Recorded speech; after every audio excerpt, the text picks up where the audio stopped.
This is the GCSE electricity topic for combined science and triple science, probably the most challenging topic for GCSE Physics, and the one that pupils request for help for the most during revision times. So we're going to do it quite comprehensively here today. First up, we've got the circuit symbols. You would have covered some of these in lower school. Let's review these quickly because we're going to come back to some of these in more detail later on. So we've got an open switch, a closed switch, we've got a cell which provides chemical energy, store chemical energy for the circuit. Two or more cells together form a battery. We've got a resistor, we've got a variable resistor, variable because we've got an arrow going through it to show that it can be changed, whereas this would be a fixed resistor, it's got a set resistance. We've got a filament bulb, a fuse, a voltmeter for measuring potential difference or voltage, an ammeter for measuring current, a thermistor or a temperature dependent resistor, a LDR because it's got a light dependent resistor because it's got the arrows coming in here which represents the light in the resistor, so its resistance changes depending on the light intensity that hits it. Here we've got a diode which only allows current in one direction, that's why it kind of got the wall here to show that only current flowing is in one direction. And here we've got an LED or a light emitting diode, so it only emits light. Here we can see the arrows, it only emits light when the current is flowing in the correct direction.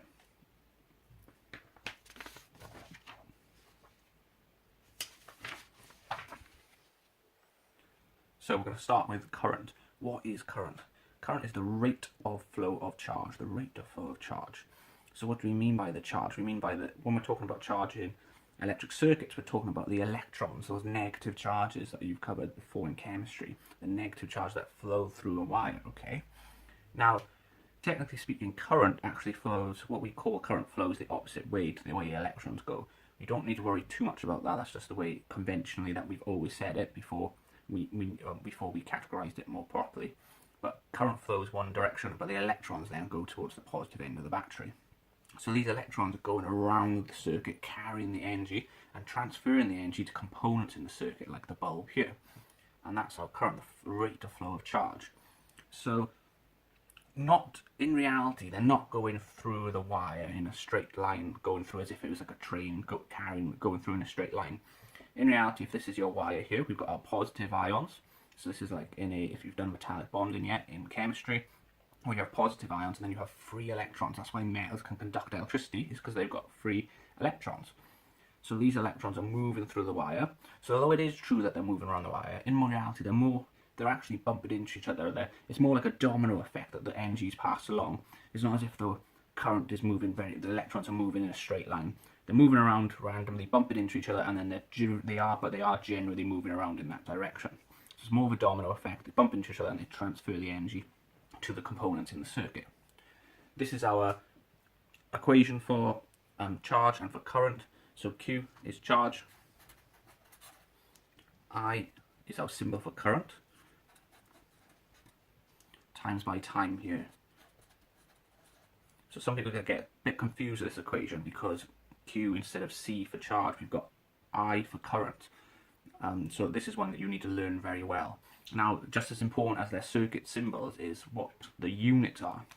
So the unit of charge is a coulomb, which is a capital C. So that's a coulomb of charge. So 1 coulomb of charge is actually quite a lot of charge. That would be billions and billions of electrons.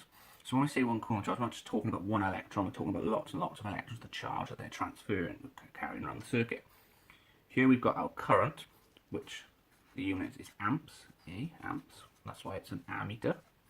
And then time, almost always in physics, is in seconds.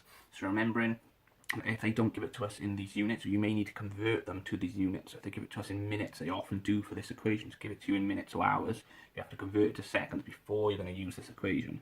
See with amps, be aware if they give it to you in milliamps, right, and you divide by 1,000 to get it into amps. So some more basics before we move on is series and parallel. When we talk about things in series, we mean that they're one after the other in the circuit. So these light bulbs here are one after the other on the same loop in the circuit. So we'd say they're in series, like a TV series, one after the other. Whereas here, these bulbs are in parallel. That means there's an extra loop. There's an extra loop for the current to go around. Think of your parallel lines, that this is now parallel with this one, if I'd drawn it properly, that this bulb is parallel with this one. So we could keep adding bulbs here to show more and more in parallel. So you should investigate current and how current behaves in both series and parallel circuits.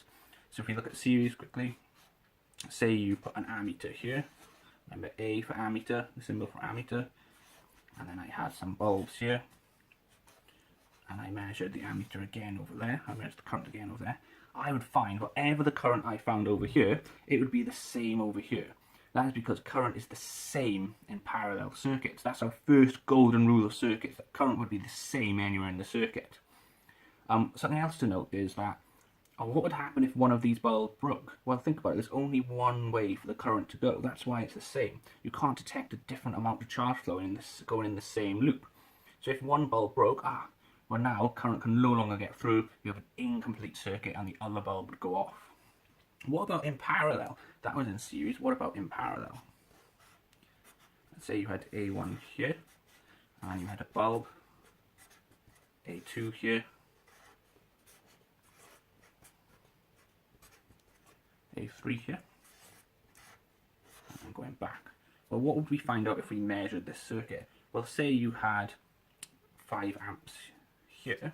What you should find is that as the current splits, the current would split in a parallel circuit. You'd find that the current is going to split between these two. It's not going to necessarily split evenly, but if the bulbs are exactly the same, you'd find that would be 2.5 and 2.5 amps. Or say they weren't the same, you'd maybe find that that was 3 amps and that was 2 amps. So what can we say about that? That whatever the current starts as here, as it splits off, we say A1 is equal to A2 plus A3. If we had more loops, the current would split more and more. Our charges would split more and more as they went on the circuit. What would it be if it came back around here? Well, if it started as 5 amps, whatever it splits to, it must always add up to 5 amps, and it must always come back to 5 amps as it comes back up to the battery this way. So that is current, rate of flow of charge. I'm going to talk a lot more about this current as we go through.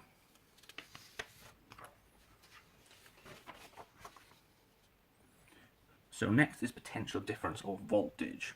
So this is something that does cause a little bit of confusion with pupils. So we'll break it down a little bit in the simplest way possible. So let's think of just that we've got here 2 tanks of water connected by a pipe. Well, let's say first of all that they're on the same level. Well, because they're on the same level, the water, which we can think of in this case, is kind of like our current, isn't it? The water's our current. We were trying to push the current around our circuit, okay? Well, if these 2 tanks are at the same level, that water is not going to move in between them. So what do we do? Well, one way to get the water to move would be to lift up one side. And what you'd say, well, if we think back to that word potential that you've done in topic 1 with energy, that you have things like gravitational potential, and that was kind of like how much energy do they have? Well, that's if we increase the height here, what happens? Well, the water flows. That's kind of like, well, if we have a battery and one side of the battery is a higher potential than the other, that would cause current to flow around the circuit. So potential difference is kind of like the electrical pressure, the electrical pushing force to push the current around the circuit. It's pushing the current. If you don't have any potential difference, you cannot have a current flowing around your circuit. What's our definition of potential difference? It is the work done per unit charge. So our equation for that, our potential difference would be work done per unit charge. Voltage would be in volts. Work done is in joules. If you remember, work done is the same as saying energy transferred, which is in joules. Energy is in joules, work done is in joules. So this is energy transferred or work done per unit charge. And then we've got our Q there, which we said earlier was coulombs. So coulombs was our unit of charge. So that means that potential difference is like this pushing energy, so the electrical push or pressure of this current around the circuit. The more potential difference we'll see, that you get more current pushed around the circuit. But it also refers to, if you're talking about the potential difference across a component, how much work has been done, how much energy has been transferred. So we can think of that these electrons, well, if they're on one side of the battery, they're picking up lots of energy here. The electrons are picking up lots of energy, and then they're being drawn, they're being pulled around the circuit. So they're coming down, and they're going to transfer their energy across the components. And that's why we have to measure our potential difference across in parallel, not in series like we did with our ammeter for current. Because let's think about it. We're checking how much energy did the electrons have here, and we use a little star to represent energy. before they go through the bulb compared to the energy after they've gone through the bulb. That's what we're doing with our potential difference. How much energy did our charges have here compared to how much energy they had here? Oh, right, well, if there's that missing energy, that potential difference must mean that the energy has been transferred, work has been done transferring energy to that bulb, which is then coming out as light. So we're transferring energy from electrical to light to transfer into the room. So potential difference, the potential difference comes from the cells. So there is a little rule for remembering how to add up how much potential difference we get provided by the cell, and it's simply, we just add them up. So this cell provided 3 volts, and this cell provided 3 volts, while the battery is providing 6 volts. Nice and easy, you just add up how many cells there are. If the question tells you what the voltage is for each one, you add them up. So, however, what if they try and catch us out? What if they put the cells in the opposite direction to each other, so they're no longer working together? That means they'll be pushing the current in different directions, like we've got showing here. So if we had 3 volts, well, now that's 3 volts and that's 3 volts, but those two are working against each other, so they're cancelling each other out. So even though there's 3 cells here, the total voltage would be 3 volts that they're providing. When would that be used? That'd be used for things like charging. If you were charging a battery, that's the type of thing that you'd see that in. So you should investigate potential difference across resistors or light bulbs. What would you do? Make a quick circuit. And let's do parallel at the same time.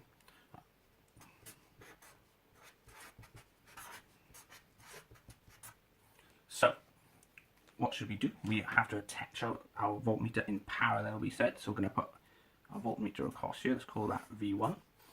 And that's going to be V2. And that's going to be V3. Now what do we find? We find that our voltage, whatever voltage we get given out, however, think that's the amount of energy that we're given out by our cell, they're going to split across each of these bulbs. Now if the bulbs are exactly the same, the voltage would spread evenly. What that means is, say this was 12 volts, well then we'd get 6 volts there and 6 volts there if the bulbs are exactly the same. Whatever it would be, they'd always add up to whatever you were putting in from the battery. It's going to come out across your components. That's our third golden rule of circuits, that whatever the potential difference is shared across the components in a series circuit. In parallel, it's a lot easier.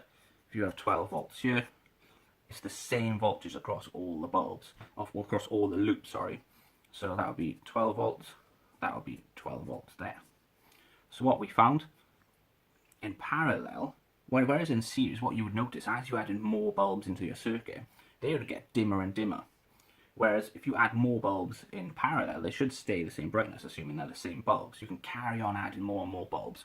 All that happens is, like we said in the last one, that the current is now splitting, but they've taken more energy from the battery, and that's how you can still get the same voltage across each one. So the voltage are the same across each loop.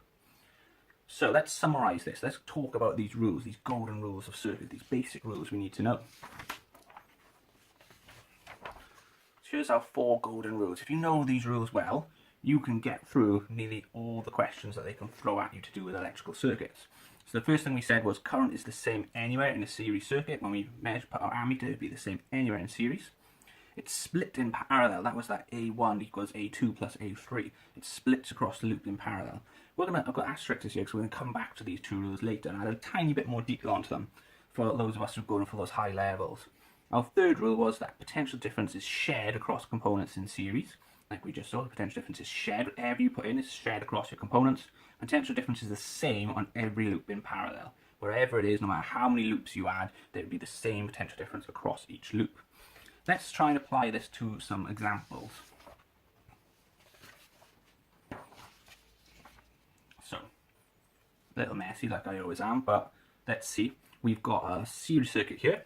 We've got these bulbs are in series. I've said that there's 12 volts being provided, potential difference 12 volts from the battery. What would A1 be if we've got 5 amps over here? Well, this is a series circuit. Our first golden rule of circuits was current is the same anywhere. So that should be 5 amps. Well, what about the voltage here? What's this V2 voltage, potential difference across this bulb? This was our third golden rule. The potential difference is shared across components in a series circuit. So what does that mean? We've got 12 volts going in. Well, the question is telling us there's 9 volts across this bulb, so there must be 3 volts left over across this one. What about this one? This is a bit more of a challenging one now. So here we've got a parallel circuit, and then we've got bulbs on each loop. Now why is this one more challenging? Because although it's parallel, these bulbs are in parallel with each other, but on the same loop, they are actually in series. So we're going to have to use all of our rules here to help work out this one. So we've said, what is A1 if we've got 6 amps here? So we've got 6 amps here. So this was our second golden rule of circuit. Current splits in parallel. So we know 6 amps is splitting across here. Well, oh wait there, that's A3. So we know whatever the current started as, it's going to come back to at the end. So I know straight away that A3 is going to be 6 amps, okay? Right, let's look at other information we've got. So A1 we want to find out. We've got 1 amp here and we've got 2 amps here. So if we've got 1 going there, 2 going there, how much is left over? Must be 3 amps across A1. What about this one here? A2 is next to this one. It's on the same loop. So this wire, these components are in series with each other. First golden rule of circuits, current is the same in series. So that must be 2 amps as well. What about our voltages? Well, these loops are in parallel. It's telling us that there's 12 volts across this loop. That must mean every loop has 12 volts. So that must mean our battery's putting out 12 volts. So that would be 12 volts there. That means there's 12 volts across this loop and 12 volts across this loop. But remember, now these are in series, so the potential difference is now getting split. Well, 3 volts have gone there, 6 volts are there, so that's 9, so there's 3 left over there. That's 3 volts. Here we've got 2 bulbs, 9 volts have gone there. What's B3? 12 minus 9 must be 3 volts left over. So you expected to do this type of thing, as well as potentially using some of those equations we've mentioned, and another one that we haven't mentioned yet, probably the most important one.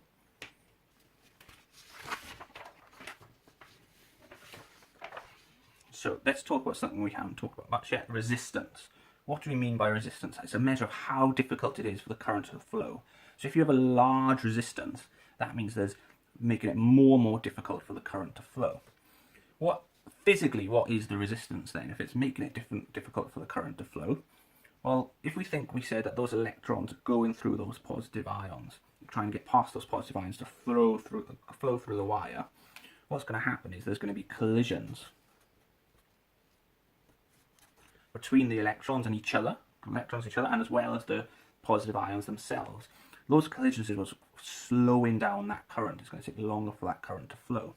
And that's what's providing the electrical resistance in the wire. So this is Ohm's law. This is an equation. Voltage equals current times resistance. So voltage, we said the unit was V. Current, the unit was A. Now what about resistance? This is going to be a new unit now that you may be unfamiliar with, and this is the ohm. Okay, so this is a Greek letter omega, which is ohm. So we measure resistance in ohms, current in amps, voltage in volts. So you should do some practicals around this, and one of the required practicals that you need to know is investigating the length of the wire. How does resistance change with the length of a wire? So what you should have is a power pack, or you can have a variable resistor and a battery, and then you're going to need, well, how are we going to measure resistance? How does resistance change with the length of the wire? How does this affect it? So the length of the wire is our independent variable. Resistance is our dependent variable. How is this impacting resistance? So what do you need if you're going to measure resistance?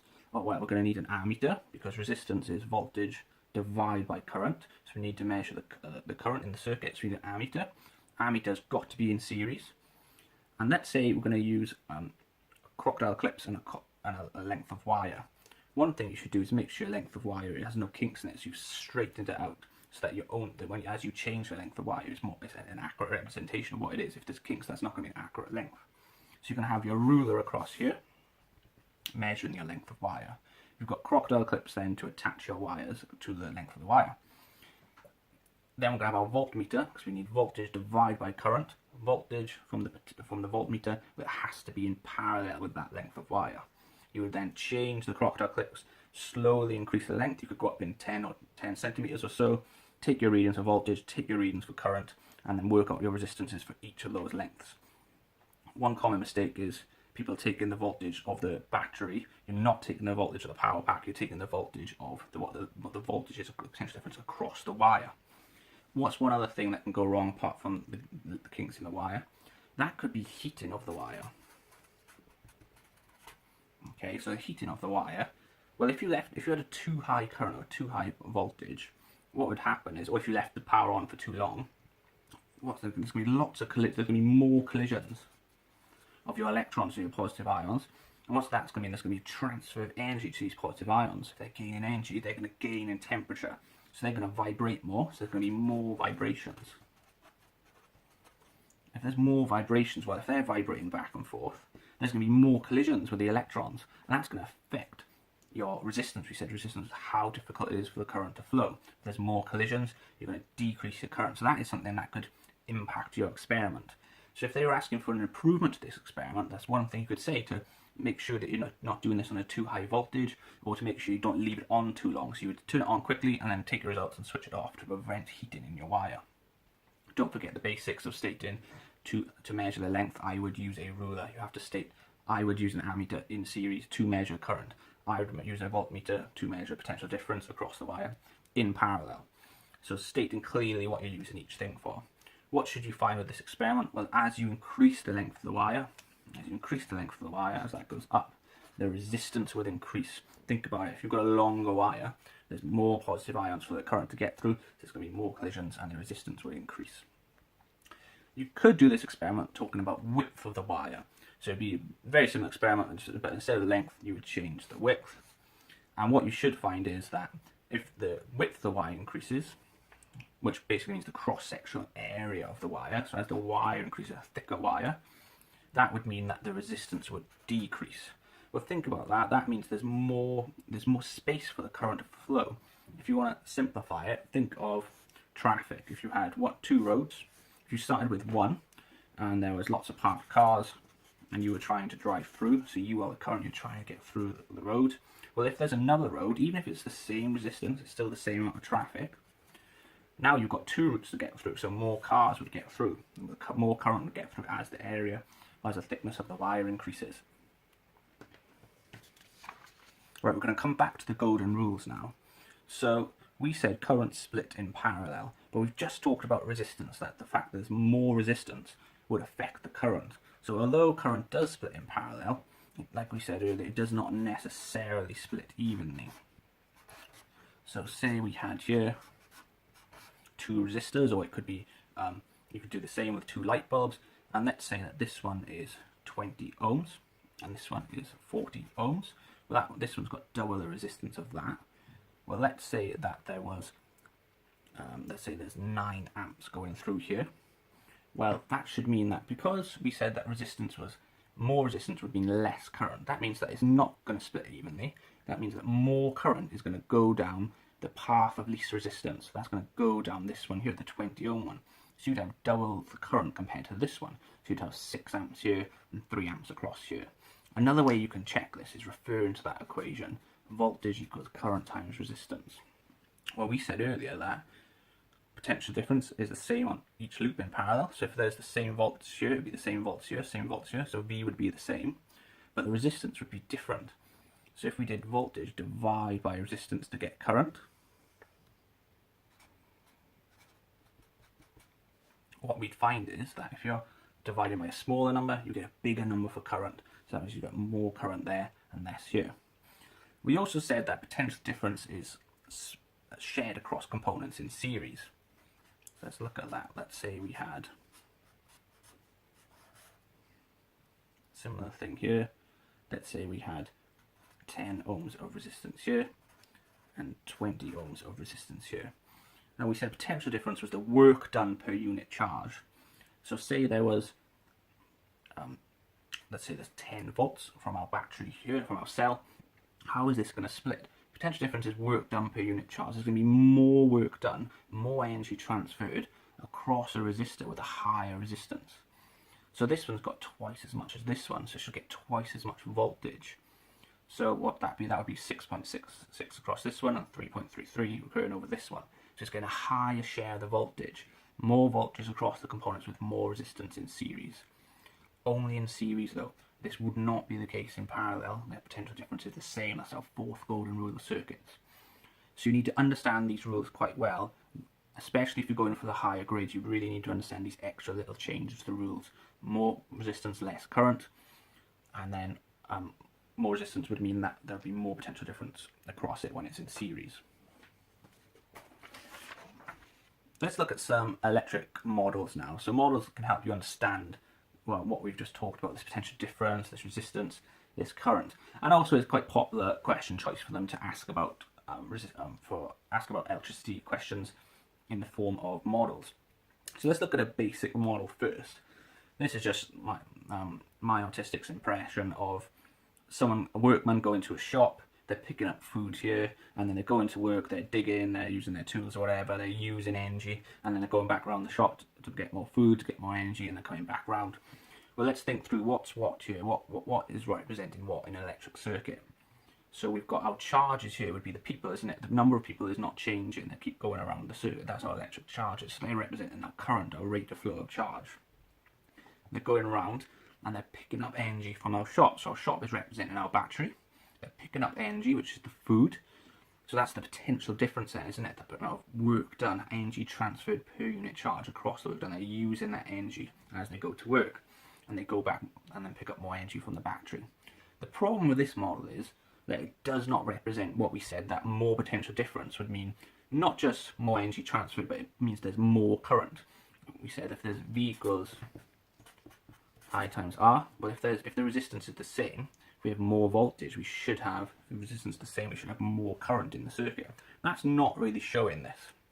So a better model for electrical circuits is thinking of a boiler and a pump, and this comes up quite frequently because it shows it quite well. If we think of our boiler, and we think of our boiler as representing for transferring heat to the water, whereas our pump is pushing around the water, that's a better representation of potential difference, more potential difference. So that's like more pressure from our boiler. It's heating the water more, so it's giving it more voltage, and it's pushing around the water more. So if the water is representing the charge, the current, if you increase the potential difference, more pressure from the boiler, you get more current, and you're also transferring more heat to the water. Over here, in this model, you could show electrical resistance, but to be traffic or something. Over here, we could show that maybe there's some sludge in the pipes, which has compressed the pipes, maybe making the pipes thinner, kind of like making a wire thinner, which would mean that there's more resistance and it's more difficult for the water to get through. What's the radiator and the work represent? Well, that represents the bulbs, don't they? Because the workmen are transferring the energy, the potential difference across the bulb, or the potential difference across the radiator, which is transferring heat to the room, kind of like light transfer into the room from the light bulb. So if you check the heat of the water before it goes into the radiator compared to the heat of the water going after the radiator, that was like checking how much energy do those electric charges have before and then afterwards. Well, the water's going to get cooler after it's transferred its heat to the room in the radiator. The same thing with those charges, those electrons. So now we need to look at some of these components in more detail, some of the electrical symbols we looked at the start. So let's look at a resistor first of all. So let's again refer to that equation, voltage equals current times resistance. Okay, we're going to refer to that a lot here. So a resistor is what we'd call an ohmic conductor. It's got a fixed resistance. Its resistance should stay constant under a constant temperature. What does that mean? If you were to do an experiment investigating the resistance of the voltage and the current across a resistor, which could just be a wire with a high resistance, what you'd find is if we put voltage here and we put current here, that's why these are called component characteristics, how they behave. What we'd find is that as you increase the voltage, well, think about it, that means that this number's getting bigger. Well, if resistance is constant, voltage increases, current should increase. So what we should get is that the current increases there. Same in the reverse direction as well. So what if you had a different resistance? Well, if you had a higher resistance resistor, you'd find for the same amount of voltage, you'd be getting less current, wouldn't you? High resistance, low voltage, you'd make it a graph more like that. Next one, filament light bulb. So here you may find a similar thing, but with a key difference. This is now a non-ohmic conductor. Non-ohmic conductor. That means its resistance does not stay constant. Well, what happens? Well, what happens if you have a lot of power going through a filament bulb? Well, at first we'll notice as we increase the voltage, the current increases like before. But now, V equals I times R. But what happens to a filament light bulb with lots of power? It begins to heat up.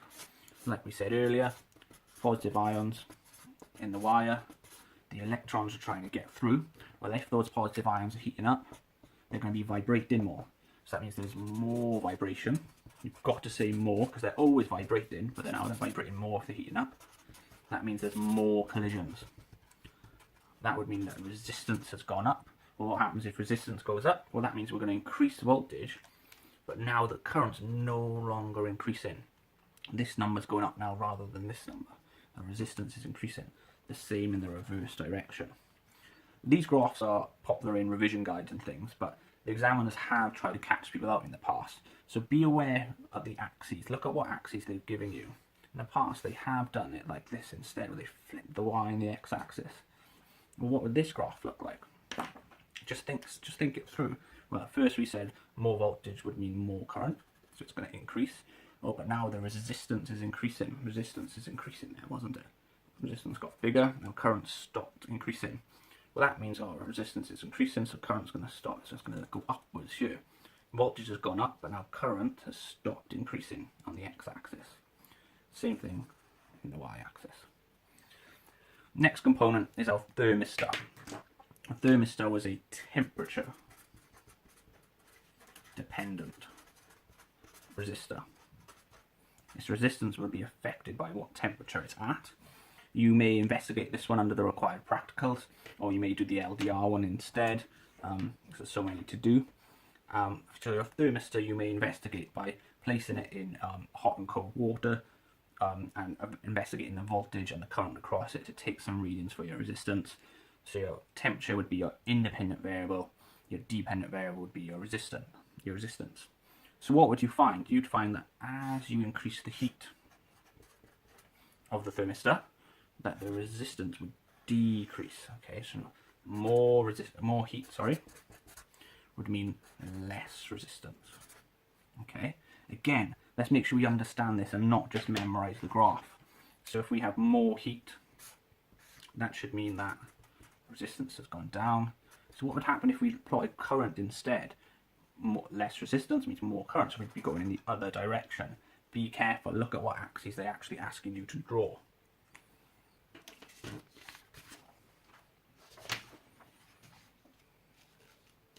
Next, let's look at LDRs.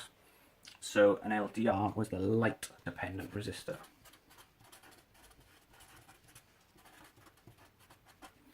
That means its resistance will change depending on its light intensity. Again, this comes under the required practicals that you may investigate. So you should, in your independent variable would be your light. So you'd have a way of controlling the light onto the thing. So you either do this by having a light bulb, like maybe a desk lamp, and then changing the distance away from the light LDR. Or you may do something by controlling the brightness, so connecting the bulb to a power pack and control the brightness that's shining upon your LDR. And something you may want to talk about if they ask you for an improvement is to control the ambient lighting in the room. So you may do this with some covers around the LDR. So you may put some blackout card around it to block out ambient lighting.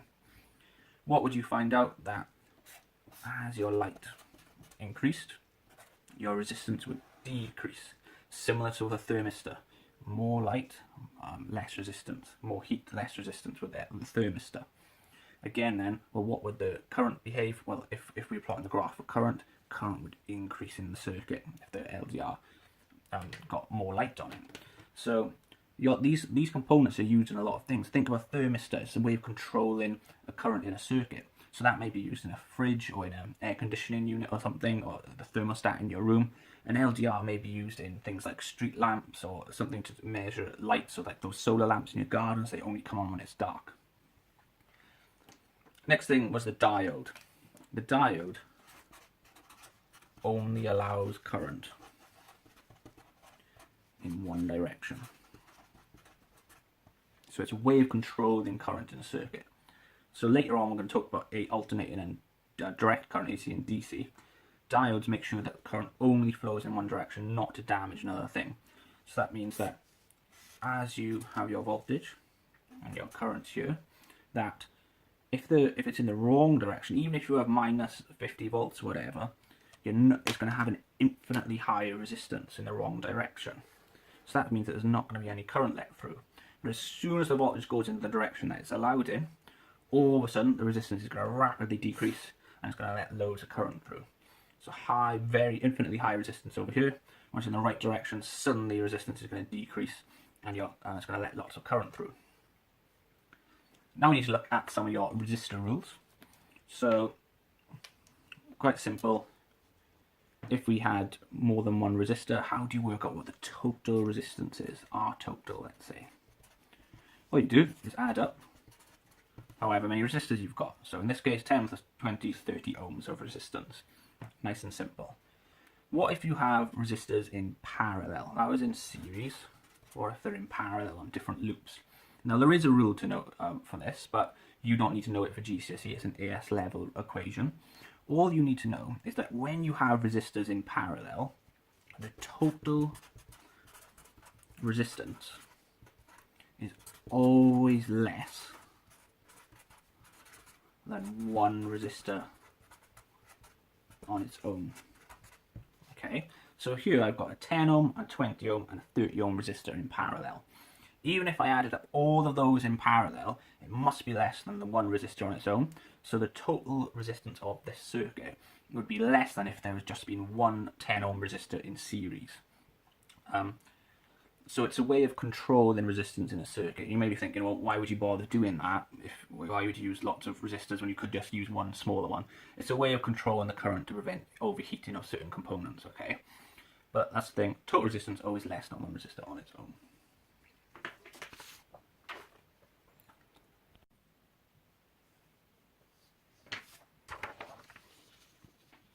So here we're going to look at some more difficult questions that put together some of these components we've talked about, but also using our 4 golden rules of circuits. So let's have a look at this. This is something that's very similar to the 6 marker that came up on last year's triple physics paper for AQA. It was a 6 mark question that caught a lot of people out right at the end of the paper, and according to the exam report was a question that was very poorly answered. So let's have a look at this. That question was about an LDR. This is a thermistor one, but it's a similar type of question. So let's have a look. We've got here a thermistor and a resistor. They're in series with each other. We've got our power source, we've got an ammeter and a voltmeter. And let's say that the question was asking, what happens if the room gets colder? By what happens, what's going to happen to these meter readings here? What could we describe and explain what's going to happen to these meter readings here? So, first off, let's think about thermistor. If it gets colder, that means that temperature is going to go down. Now, if you remember for our graph, that if temperature goes up for a thermistor, that resistance goes down. So if temperature goes down, that means resistance must go up. So one thing we would say straight away, if the room got colder, the resistance of this component, the thermistor, would increase. It wouldn't affect the resistance of this component because it's our fixed resistor. So one thing we could say straight away, the resistance of this component would go up. But that would mean the total resistance in this circuit would increase. What do we know that means? That means it decreases the current. That means that I, the current, would decrease. So you would say the total resistance of the circuit has increased as the thermistor's temperature has decreased and its resistance has gone up. Therefore, the current reading on the ammeter would decrease. What else could we say? So again, now we've got to think of our rules of our circuits. That we said that voltage and potential difference was split across the components in series. But we said it's not split evenly. We said that the component with the higher resistance gets the more of the potential difference across it. So if the resistance of the thermistor is going up, that means the voltage across the thermistor is going up. So therefore there's less voltage going across our fixed resistor. So you would say the reading on the voltmeter would go down. The potential difference across the voltmeter would go down because that resistance hasn't changed. This one's gone up. Therefore the potential difference across it, and it gets a greater share whatever the voltage is provided by the power supply.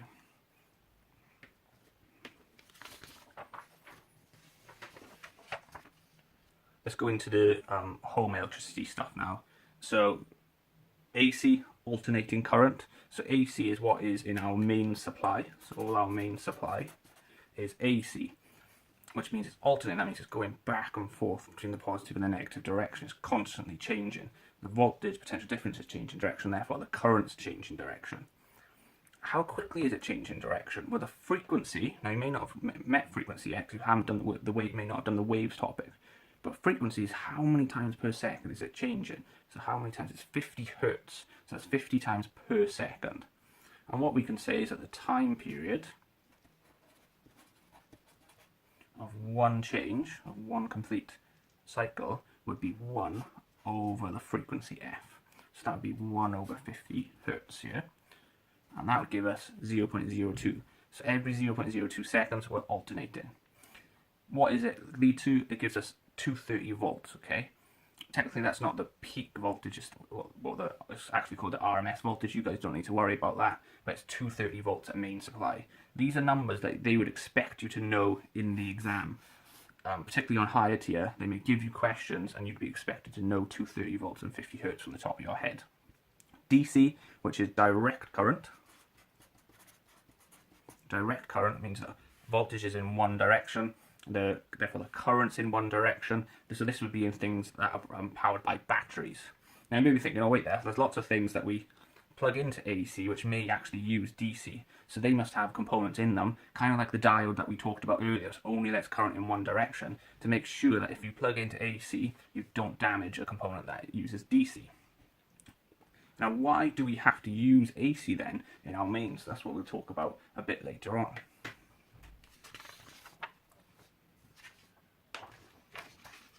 So this is the plug. You need to know to be able to label a plug and describe its safety features.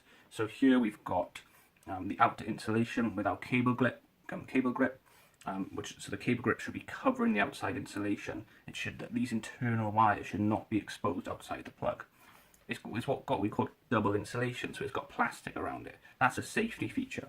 Even if our live wire, which is carrying the 230 volts, the high potential difference, even if that comes loose and the copper comes loose and touches the plastic, it should mean that we're still protected. And that's why if you have light fittings in your home, if they haven't got an earth, which we'll talk about in a second, that's why you have to have double insulation. Kind of like if you may have a toaster with plastic on the outside, that means if the live wire comes loose and it touches the outer casing, you should get protected by the double insulation. So the live carries the high potential difference and it's a brown colour. Brown R for right, it goes to the right. And it goes through the fuse.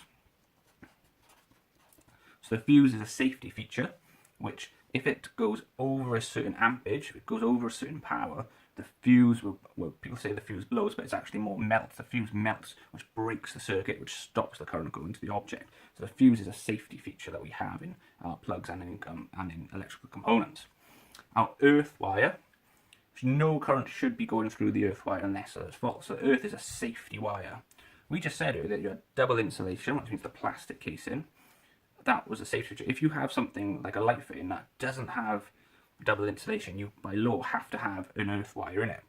So if something goes wrong and a live wire comes loose or something, that should mean that it would automatically go to ground. The current would take the path of least resistance, and because the ground is at 0 volts, it will push the current down through there instead of going through you. Because if you're touching the ground, that means that you're at 0 volts, and you don't want the potential difference to push the current through you. You want it to go somewhere there rather than to go through you, otherwise you get an electric shock. Our neutral wire is what is the blue wire, blue L for left, which completes the circuit. So the current goes through the component and comes back through the neutral. This should be at 0 volts. That's because it's providing the potential difference. Remember, you have to have a high and low potential. So our live one is at high potential, this one's at our low potential, so it's allowing the current to be pushed through it. Now you could be asking why, well surely we could touch the neutral then, if it's at 0 volts. Well, it should be at 0 volts. You wouldn't touch a neutral wire. It has got current going through it, even if it's at a few volts. Well, if that neutral wire is not at 0 volts and you touch it, that means it's going to push the current through you. So it carries the current away. Other safety things you should be aware of: we've got the fuse, we've got double insulation, we've got the outer casing, we've got this, but we've also got that these wires should be connecting the pins, the terminals that go outside of the plug to the socket, without any exposed copper wiring. So you shouldn't be able to see lots of copper wiring before it reaches the terminal, before it reaches the pin.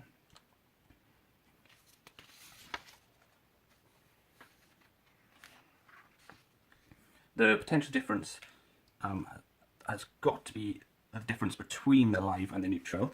A reason for that is if we think of a bird on a a wire between a pylon, well, why doesn't the bird get electrocuted?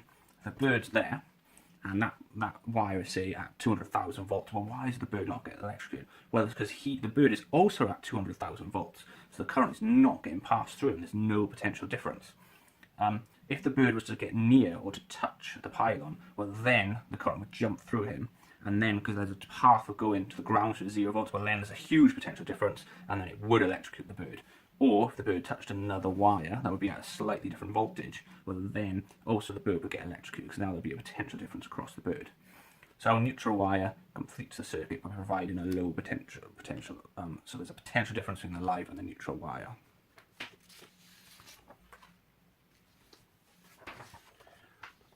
So here we're going to look at the power equations. So you've done power in topic 1 in the energy topic.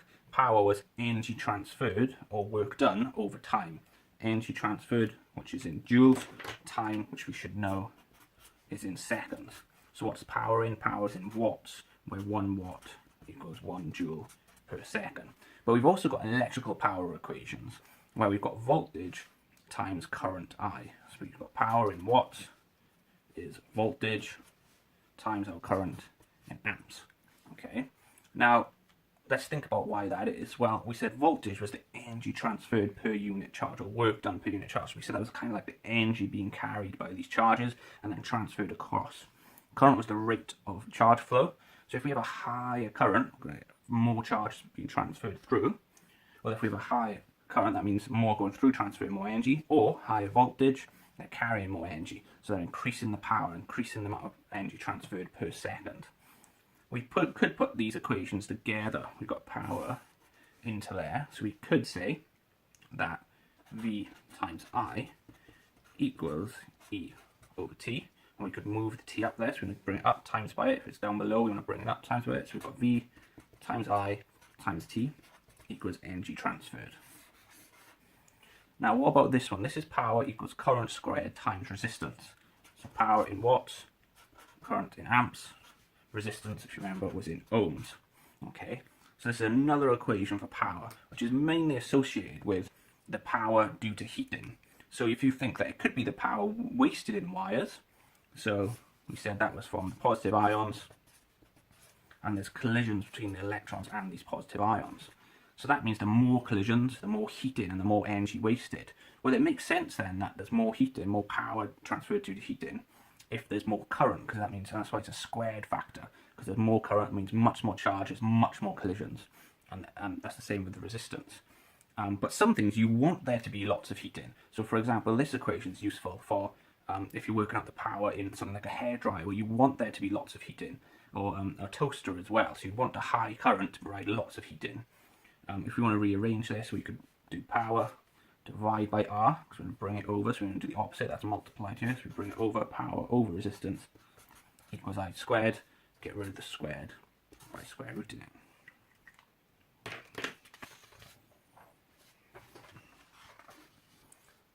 National grid.